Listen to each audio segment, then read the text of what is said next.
Welcome back to Gravy in the Sleeves with Colt, Knost, and Drew Stoltz. And we are so happy to be partners with the guys over at Holderness Bourne, the best-looking shirts in the golf industry. And we got John and Alex on the line right now. Guys, thank you so much for joining us, and congrats on all the success. How are we doing? Doing good, doing good. It's great to speak with you guys. Hey, man, thank you. Yeah. First off, let's just get right into it. How did y'all come up with this idea to get in the golf shirt business? And once again, congratulations on all the success. Thanks, man. Yeah, so we're 10 years in now with the brand, but John and I met originally and became friends at business school. And so we were in school some of the day, but free most of the day, and we were out on the golf course a lot. And that's really where we became buddies. And playing golf day in and day out, we started realizing that we both hated the golf apparel we were wearing. We didn't like the styling of it, the fit. And that's when we started talking about the concept of doing our own thing. I mean, obviously, the world needed another golf shirt in 2014. Yeah, exactly. It was just, No, yeah, in all seriousness, it may not have been obvious at that time, but we just felt like there was something missing, something that we wanted to bring out, and we can tell you a bit more about what that is. But we just had a point of view on this thing and figured, all right, let's take a chance. So we started hoofing around the garment district in New York City, figuring if we could get a shirt made, and then eventually quit our jobs and went all in on it. That's beautiful, and that's a risky proposition for a couple of young bucks like yourselves at the time. But yeah, walk us through that process, because like you said, jokingly you said, because we just, the world clearly needed another golf shirt option out there. But yeah, here you are, 10 plus years later, and you have a monster brand in the world of golf. So what was missing in the golf space, in your opinion? So, yeah, the main thing, we used to complain mostly about the collars on golf shirts. We just didn't think that they looked very good, especially after you washed them a few times and they got beat up. And we kept wondering why you couldn't do a more structured collar that wasn't too stiff or uncomfortable, but just had a little bit more of a proper stance. And so when we first started going around trying to find out how you make a shirt and how you make a better one, a lot of our focus was on the collar and the construction. So it's down to the design and the engineering of the collar, which is more complicated than you might think. But after about 40 prototypes, we figured out how to do our structured spread collar and how to get it to stand up and look good and last a long time. And that was one of the main things that we were solving for and creating that wasn't in the market before we showed up. And then the other thing was just a smart approach to fit. So we do what we call a tailored fit, which starts out slimmer in the smaller sizes. So smalls and mediums are pretty slim fitting because a lot of guys at that end of the size curve want that. And that's what was missing when we launched the brand. But then we get more accommodative with our fit as it goes out the size spectrum. So by the time you get to large, XL, double X, we have a true classic, style shirt in terms of the way it fits. It's plenty of room for bigger guys. And but it's still tailored in the sense that it's cleaned up a little bit in the sleeve and some stuff that just helps it look more modern.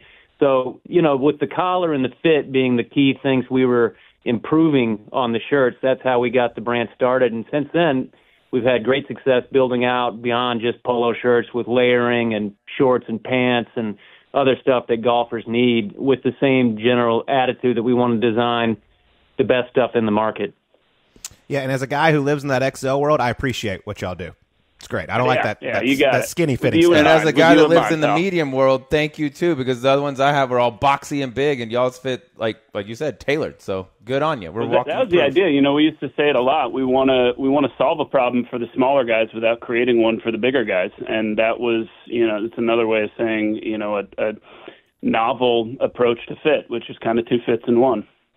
Yeah, and John and Alex, I got to ask you this because obviously you're having a lot of success now, but at what moment did you know, hey, we got something here. This could really take off? It was pretty early on. We were designing these shirts, like John said, and we really had no idea what we were doing, but we were lucky enough to get some meetings with some of the clubs around the New York area, and we went and met with the team at Wingfoot, and they heard us out, gave us about 20 minutes to do our thing, and we did the dance, and at the end of the meeting, he said, all right, well, it sounds pretty good. I like the idea, so let's do 36 pieces or whatever it was. And I got to stop you there. This is just how little we knew. He said, all right, so, send the order confirmation over. I'll get you our DST file, which is the file that tells the machines how to embroider the logo onto the shirt. We got in the car. You know, you don't say a word once you get the order. You just walk right out of there, get in the car, door shuts. We're sitting in the silence. We look at each other, and I go, "What's an order confirmation?" And Alex goes, "I don't know. What's a DST file?"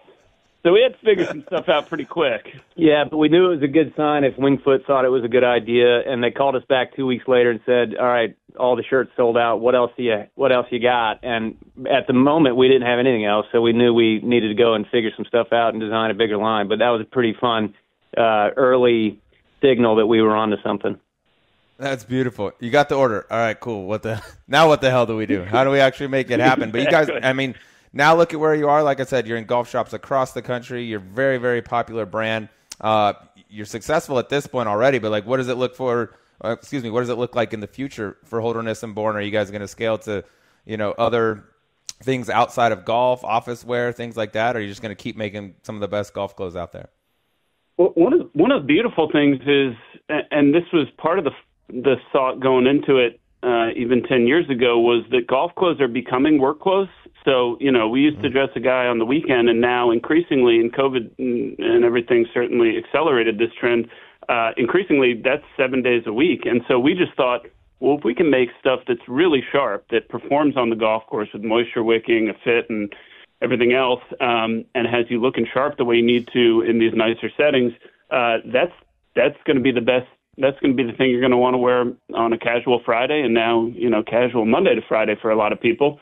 So we don't have to do a ton to outfit a guy, in more parts of his life. In fact, the whole idea is you can look sharp working, from home or casual Friday, and then go straight to the golf course, and you don't have to mess with a change of clothes. So the versatility aspect was always in mind, and what we're going to do moving forward is more of the same. I think there's some key categories we want to expand into, bottoms and other stuff, but we've got a pretty head-to-toe line, and we just want to keep getting better. Yep, things are going great. Like Sleeze said, over 2,000 pro shops around the country. But I feel like a lot of people, they associate a brand with, a celebrity or a professional golfer. And when we're talking about this, do y'all have any pro golfers wearing your gear? Are you available? I mean, what's your deal? I always have a number. Yeah, we do have a group of guys out on tour wearing the product. The guy I like to talk about, this is Alex here. I'm a Tar Heel, and a few years ago, I was noticing on Instagram Ben Griffin was shooting some low numbers, and he had a cool backstory, and I knew he was a product of the UNC golf program. And then I zoomed in on one of the photos, and I noticed he was wearing H&B. And so I DM'd him on Instagram and said, "Hey, buddy, I'm glad to see you in this stuff. Hope you're not paying for it. We should chat." And we started a good conversation there. We got to know Ben, and we've been outfitting him for the past 2 years now. So it's been a lot of fun watching him do his thing out on tour. But he's one of a number of guys we have out there wearing H&B. Yeah, and he's a hell of a talent, up and coming. I did not know that you were a Tar Heel. That's good to know. But clearly both of you guys are golfers. So when John and Alex go out on the course, who's getting who? Ooh. Yeah, it's a pretty even match. Alex probably clips me regularly, as John. He's definitely got the more consistent game. I took it up much later. I can be dangerous, but I can be dangerous in a handful, in the good and bad ways. Yeah, it goes back and forth. I mean, we're both fathers now, and for a while it just depended on who most recently had a baby. That's who you were betting Yep. against. But yeah, it's a lot of fun, and we enjoy it regardless of how we're playing. We try to. That's the enlightenment we're seeking to achieve, is to not worry so much about what we shot or who won the match. But everybody's going through that. Well, hey, no matter how you play, y'all are always going to look good out there on the golf course in your Holderness and Bourne.